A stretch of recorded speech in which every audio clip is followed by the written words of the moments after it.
Welcome to This Explainer. Today, we're diving into one of the absolute coolest space mysteries of the modern era. We're talking about a literal celestial cold case from 1977 that honestly still baffles astronomers today. It inspires researchers, it fuels the imaginations of artists. It's just a fantastic story. We're going to look at the hard data, the fierce scientific debates, some really wild recent breakthroughs, and the lasting cultural impact of a fleeting moment when, for just a few seconds, the universe actually seemed to speak to us. Okay, picture this. It's the summer of 1977, and this primitive IBM 1130 computer spits out a sequence of just 6 characters on a printed page. That's it. But it was an anomaly so striking that it immediately became the stuff of legend. But what exactly did those characters mean? I mean, were they just a bizarre technical glitch, a totally random act of nature? Or could they have been our very first confirmed contact with aliens? We need to treat this like a cosmic crime scene, because that is exactly what we're about to investigate. Okay, let's dive into this timeline. The story starts at the Ohio State University Radio Observatory, which was home to the affectionately named Big Ear Radio Telescope. Now, up until 1973, Big Ear was surveying wideband radio sources. But after some funding cuts, the team had to pivot to a less resource-intensive mission, which was a continuous, systematic search for narrowband radio signals. Narrowband is the key word here, because those signals are almost always purposely generated by intelligent beings. Think of things like radar or radio broadcasts. Fast forward to August 15th, 1977, at exactly 11:16 p.m. Eastern Daylight Time. A signal hits the telescope. But because this whole process was basically automated, no human actually saw it happen in real time.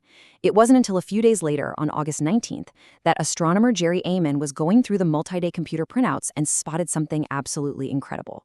He's scanning the page, and he sees this exact string of characters, 6EQJ5. It was printed out loud and clear on channel 2 of the datasheet. Ekman immediately recognized this as the absolute smoking gun they've been looking for. It perfectly fit the exact pattern you'd expect from a narrowband radio source with a small angular diameter in the sky. He was literally so astonished that he grabbed a red pen, circled the characters, and just wrote "wow" right there in the margin. And that's how it got its name. Now, what's really interesting here is exactly what those characters represent, because they aren't some secret code or an alien alphabet, right? They represent the signal-to-noise ratio, or SNR. The computer was programmed to record the signal strength as a multiple of the normal background noise of space. So the numbers 1 through 9 represented low-level intensity. But as the signal rose dramatically above that cosmic background, the computer actually ran out of numbers and switched to letters. So that progression, E, Q, U, J, and then back down to 5, that illustrates a signal that swelled to an incredibly powerful peak before fading out. To really wrap our heads around why this is such a massive puzzle, we need to look at the crime scene itself, the Big Ear telescope. Now, this wasn't a standard dish that could just be easily aimed and swiveled around. It actually relied on the Earth's rotation to sweep across the sky. It operated with a 10 kilohertz channel width and took data samples every 10 seconds. But the most crucial piece of hardware to remember for our mystery is its dual horn feed system. It literally had 2 separate feed horns listening to the sky, which gave it 2 slightly different fields of view. Because of that dual horn setup, here's how a continuous signal out in the cosmos should have behaved. First, as the Earth rotates, the celestial source enters the first feed horn, and that creates a signal response that lasts exactly 72 seconds. Then, about a minute and a half later, the Earth's rotation should bring that exact same source into the path of the second feed horn, creating a second, identical 72-second response. This was basically the telescope's built-in verification method to confirm a signal was real. But here's the truly chilling part of the mystery. The second signal never came. The Big Ear recorded that massive, soaring 72-second spike of 6QEJ5 through one horn, and then absolute silence. The source just abruptly cut off. It was as if whatever transmitted it just instantly vanished, or literally turned its transmitter off in the space of about 90 seconds. This total lack of a repeating signal deepens the mystery so drastically. It prompted decades of scientific investigation.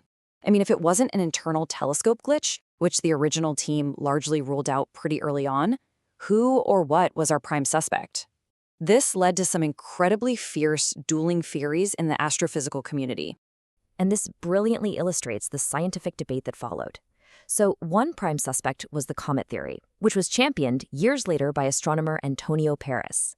He proposed that an uncatalogued comet, specifically 266P/Christensen, happened to be passing through that exact area of space in 1977, and its trailing hydrogen cloud created the signal. However, this faced a really strict rebuttal from the original discoverer, Jerry Amen, and SETI senior astronomer Seth Shostak. Shostak essentially argued that comets simply don't generate anywhere near enough hydrogen to create an emission that unbelievably powerful. But the final nail in the coffin for the comet theory comes straight from the data itself. Just listen to this quote from Jerry Achman. "We do not believe the two-comet theory can explain the WOW signal. We didn't see the second one." It's that simple. A comet moves slowly across the sky. If it was a comet, the Big Ear's dual-horn system would absolutely have picked it up a minute and a half later in the second horn. So the scientific method prevailed here, and the comet theory was firmly dismissed by the original team. Okay, so if comets are out, what other natural suspects do we have? Well, Amen himself speculated about fast radio bursts, or FRBs. These are incredibly fast, highly irregular bursts of energy that last only milliseconds. If the Big Ear had caught just a tiny fragment of an FRB, it might have mimicked the WOW signal data. But because FRB origins are still hotly debated and so irregular, this still leaves us without a definitive answer. An absence of evidence for a comet doesn't automatically mean it was aliens, right? So, if we strip away the debunked theories of the past and acknowledge the uncertainty of these natural bursts, where does modern astrophysics actually point us today? To answer that, we have to jump from 1977 all the way to a deeply fascinating piece of research published in the International Journal of Astrobiology in 2022. So the crucial point is this number right here, 66. Researcher Alberto Caballero utilized the European Space Agency's ridiculously detailed Gaia archive to map the exact region of the sky where the WOW signal originated, which is the Sagittarius region. Operating on the assumption that the signal came from a star system similar to ours, Caballero sampled exactly 66 G and K-type stars located in that very specific area.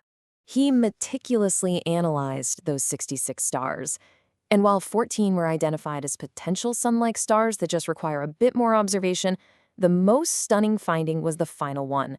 Out of all those thousands of stars in the background and the 66 sampled directly, Caballero identified exactly one. Literally just one, ideal sunlight candidate. It goes by the very catchy catalog name 2MASS 1928-1982-2640123. Because of this research, 20MASS 19-2-1812, 2640123 has been elevated from an obscure string of numbers into a prime target for modern astronomy. It gives scientists a highly specific, concrete place to point our most advanced telescopes in the search for technosignatures, which is actual, verifiable evidence of advanced technology. This completely breathes new life into a decades-old cold case. It's a real game changer. But you know, the WOW signal is about so much more than just raw data and star coordinates. While astrophysicists continue to search the stars, we also really have to look at how this event has infected human culture. Why does this cosmic detective story matter to everyday people, to artists, and to our shared sense of wonder? To really see that impact, we don't even have to look at a science journal. We can literally just look at the music charts. In 2026, the legendary UK rock band Muse released their 10th studio album, and they titled it directly after our mystery, the WOW signal. They took this dry, astronomical cold case and translated it into this stupendous, highly theatrical space rock experience. Muse frontman Matt Bellamy uses the concept of the signal not just as, like, a neat sci-fi trope, but as a deeply human metaphor. In the track Shimmering Scars, he belts out the lyric, "All I ever dreamed of has fled to the stars." The band brilliantly uses the search for extraterrestrial life and the vast emptiness of a signal that never repeats as a metaphor for a turbulent, fading love affair. Let's move on and see how this builds in the wider cultural conversation. The Guardian's Alexis Petridis reviewed the album, noting how Muse dialed back the heavy political conspiracy themes of their earlier work to focus purely on extraterrestrial wonder. The album blends their signature heavy rock, complete with those classic Dracula-style organs, with a very Daft Punk-style pop influence. It bridges the cold, hard scientific event of August 1977 with raw human emotion. It just shows how the myth of the signal continues to fuel human art. And really, that brings us to the most important takeaway for you today. The true power of the WOW signal doesn't solely rely on whether it was aliens or a rogue radio burst or a comet. Its power lies in how it completely captured our collective imagination. That single printout with the characters 6EQJ5 forces us to look up. It fuels our cosmic curiosity and reminds us that the universe is vast, it's mysterious, and it is still waiting to be understood. Which leaves us right back where we started, looking up at the night sky.